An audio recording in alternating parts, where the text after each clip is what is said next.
से पेपर मत करवाओ, बैलेट पेपर से हो जाते हैं तो आज क्यों नहीं हो पा रहे हैं? जब हम विरोध कर रहे हैं तो हमारी आवाज़ दबा दी जा रही है। तुम क्या समझते हो सब बिकाऊ हैं? हार गए तो विरोध कर रहे हैं ईवीएम का। हम हारने का भैया, मेरे कहने का मतलब है यूपी चुनाव हो कहीं भी हो, हमने विरोध किया है और लगातार करते रहेंगे।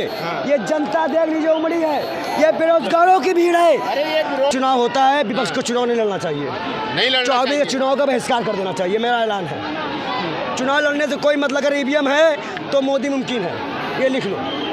ईवीएम सड़कों में मिला, में कैसे आ गए आप? कर्नाटक में कैसे भैया उसका ही मैंने आवाज़ उठाई है। गुजरात चुनाव जीतने के लिए ये दोनों राज्य छोड़ दिए गए।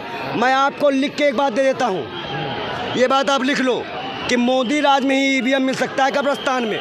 मोदी के राज में 6 लाख पर खराब हो सकते हैं और मोदी जी के राज में ही चुनाव आयुक्त तो नहीं बता पा रहा कि 19 लाख ईवीएम क्या। बाकी ईवीएम का मुद्दा है, क्योंकि जब तक हमारे हाथ में सत्ता नहीं होगी तब तक हम किसी के लिए कुछ भी करने में ऐसा आए होंगे। ईवीएम का मुद्दा भी उठाया जा रहा है। 11,000 एप्लीकेशन डाली गई है कोर्ट के अंदर, उनका भी आ जाए फैसला तब आपके सामने भी होगा। और दूर जाने की जरूरत नहीं है, आप सभी लोगों ने भी देखा होगा कि मध्य प्रदेश में बहुत सारी ईवीएम की मशीनों की सील टूटी पाई है। तो नरेंद्र मोदी का विरोध करा, सुनाए विरोध। नरेंद्र मोदी कहा था ईवीएम से पेपर मत करवाओ, बैलेट पेपर से हो जाते हैं तो आज क्यों नहीं हो पा रहे हैं? जब हम विरोध कर रहे हैं तो हमारी आवाज़ दबा दी जा रही है। तुम क्या समझते हो सब बिकाऊ हैं? हार गए तो विरोध कर रहे हैं ईवीएम का। हम हारने का भैया, मेरे कहने का मतलब है यूपी चुनाव हो कहीं भी हो, हमने विरोध किया है और लगातार करते रहेंगे। ये जनता देख लीजिए उमड़ी है, ये बेरोजगारों की भीड़ है। अरे ये विरोध है, देखिए कैसे जिनका 2 करोड़ रोजगार का वादा था, अच्छे दिनों का वादा था, क्या ये युवा को नौकरी नहीं चाहिए? क्यों अपना घर बार छोड़ के यहाँ पे आया है? क्या जरूरत पड़ गई इनको? क्या इनको कुछ जगह काम चल रहा है? आज हम जनता से त्रस्त हैं, अपनी आवाज़ नहीं उठा दे रहे हैं। ये लोकतंत्र का दिन है, याद रखेगा इंडिया। कल इंडिया गठबंधन की जो मीटिंग हुई है उसमें ईवीएम के खिलाफ प्रस्ताव पारित किया गया है। देखिए, अगर ईवीएम में चुनाव होता है, विपक्ष को चुनाव नहीं लड़ना चाहिए, नहीं लड़ना चाहिए। चुनाव का बहिष्कार कर देना चाहिए, मेरा ऐलान है। चुनाव लड़ने से कोई मतलब, अगर ईवीएम है तो मोदी मुमकिन है, ये लिख लो।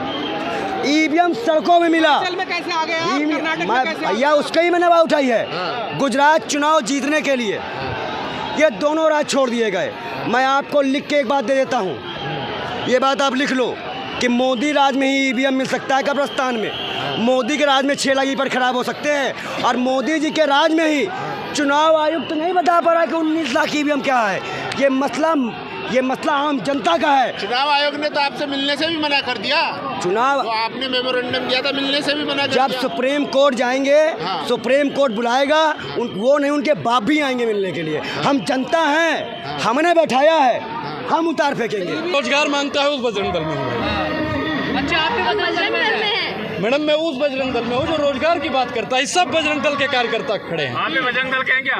मैं क्या कह रहा हूँ, आप भी एक बजरंग दल के हैं। अगर महंगाई बेरोजगारी पर सवाल पूछते हैं तो आप भी बजरंग दल के हैं। मैं एक चीज़ भाई सुन लीजिए, मैं वही तो बता रहा हूँ। सुनते नहीं, आधी गगरी छलकत जाए, तो आप पूरा बात सुनेंगे तो ज़्यादा फायदा। कायदे में रहोगे तो फायदे में रहोगे। मैडम मैं बता रहा हूँ कि जब आपको याद होगा कि जब भगवान राम पुल बना रहे थे, राम सेतु बना रहे थे, तो एक गिलहरी थी जो धूल ओढ़ के जाती थी, समुद्र पे फिर आती थी। तो भगवान राम ने उसे उठाया और बोले क्या कर रहे हो? तो उन्होंने कहा मैं पुल बना रही हूँ, मैंने सुना है राम आने वाले हैं। तो उन्होंने कहा कि इससे क्या होगा?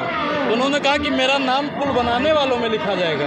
तो ठीक उसी प्रकार हमारा वो बजरंग दल है जो रोजगार पूछने वालों में जब इतिहास में नाम लिखा जाएगा तो हम लोगों का नाम लिखा जाएगा कि अनुराग ओझा सवाल पूछ रहा था। और आप लोगों का जब इतिहास में नाम लिखा जाएगा तो आप लोगों का दलाली में नाम लिखा जाएगा। आप लोग पता नहीं, आप लोग तो आप तो शायद मुस्लिम पत्रकार हैं, बहादुर शाह जफर को मानने वाले होंगे। सुनिए, उन्होंने कहा था टारगेट कर रहे हैं, कौन सवाल पूछ रहे हैं? नहीं मैं बता रहा हूँ भाई।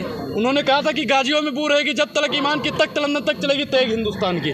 आप लोग तो चापलूसी भारतीय जनता पार्टी की करने लगे, माफी वीर वंशजों की करने लगे। उन्होंने तो अपने बेटों की शहादत दे दी देश को बचाने के लिए। अरे कम से कम अपनी पत्रकारिता को ही बचा लीजिए देश को बचाने के लिए। आखिरी सवाल से खत्म करेंगे क्योंकि 2024 की बात हो रही है। अब 2024 पर ही बात होगी क्योंकि नजदीक इतना है। जी मैडम। बैलेट पेपर की जो मांग उठ रही है उठ पाएगी, मुद्दा भी बन पाएगा बैलेट पेपर से मैडम चुनाव बिल्कुल होना। बिल्कुल, आप देख लीजिएगा, महज 90 दिन बचे हैं।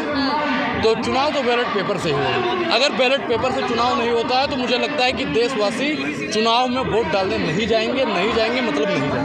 बहुत कुछ शुक्रिया आपका। ज़्यादा अगर हम किसी मुद्दे की बात करें या किसी एक देश का सबसे बड़ा समस्या की अगर हम बात करें तो बेरोजगारी, महंगाई और जो महिलाओं का उत्पीड़न है बीजेपी सरकार के अंदर सबसे अहम मुद्दे यही है तीन। बाकी ईवीएम का मुद्दा है क्योंकि जब तक हमारे हाथ में सत्ता नहीं होगी तब तक हम किसी के लिए कुछ भी करने में असहाय होंगे। ईवीएम का मुद्दा भी उठाया जा रहा है। 11,000 एप्लीकेशन डाली गई है कोर्ट के अंदर, उनका भी आ जाए फैसला तब आपके सामने भी होगा। और दूर जाने की जरूरत नहीं, आप सभी लोगों ने भी देखा होगा कि मध्य प्रदेश में बहुत सारी ईवीएम की मशीनों की सील टूटी पाई। तो ये है कि ये तानाशाह सरकार है, CBI, ED, पुलिस सभी लोग तो इन्हीं के हाथ में है। तो हमारे लिए थोड़ा दिक्कत भरा समय है। और तो जो जितने भी MP संसद से बाहर चुने गए हैं वो भी तो जनता के द्वारा चुने हुए व्यक्ति हैं, लेकिन उनको भी बोलने नहीं दिया जा रहा। तो लोकतंत्र बहुत खतरे में, आप लोग भी साथ दो, आम जनता भी हमारे साथ चल रही है। अभी ये देखो श्रीनिवास भाई ने यूथ कांग्रेस का कितना बड़ा प्रोटेस्ट किया है। सारे भाई बेरोजगार है जितने भी यहाँ आए हैं, कुछ बाहर रोड पे खड़े हैं। तो ये है कि अहम मुद्दे बेरोजगारी और महंगाई है। आप लोग इसमें मत उलझाओ हिंदू मुस्लिम में, क्योंकि आप लोगों का भी ये फर्ज बनता है कि हिंदू मुस्लिम छोड़ के आम लोगों की बेरोजगारी और महंगाई की बात करें कि किस तरह से लोग परेशान हैं। धन्यवाद। जेपी साहब ने कहा था कि जब सड़कें सूनी हो जाती हैं तो संसद आवारा हो जाती है। संसद आवारा ना हो, तानाशाह ना हो, नकारा ना हो, बदचलन ना हो। इसी के लिए आज कांग्रेस के लोग, कांग्रेस के युवा उत्साह के साथ, क्रांति के साथ आज यहाँ घेराव करने आए हैं। ये अपने आप में मोदी और मोदी की टीम को बताने के लिए काफ़ी है कि तानाशाही के युग का अंत हो गया। संसद में मैंने लिखा है कि हाय हाय ये चौकीदारी संसद में हो गई सेंधमारी। इस चौकीदार के राज में न मणिपुर सुरक्षित है, न बनारस में बेटियां सुरक्षित हैं, न ब्रजभूषण के राज में पहलवान सुरक्षित हैं, न टैनी के बेटे से के थार से किसान सुरक्षित है। सुरक्षित कौन है? चौकीदारी के इस हाय से अब देश झुलसने लगा है। चौकीदार के तानाशाह हो गया है, जिसके कारण देश तबाही के कगार पर है। आज आवाज़ पर पहरा है, जुबान काटी जा रही है। सवालों की बौछार से डरे हुए लोग सांसदों को निलंबित कर रहे हैं। ये फटकार है, ललकार है, यलगार है। और अब युवा बोलने लगे, छाती में ये जोर भरो, जो चोर है उसे चोर कहो।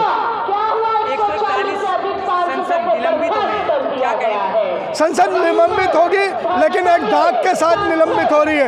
एक बहुत बड़े दाग के साथ निलंबित हो रही है कि आज तक संसद में इतने 141 सांसद कभी निलंबित नहीं किए। सवाल पूछने का मतलब होगा कि सांसदों को आप भगा दो, सांसदों को आप बाहर कर दो।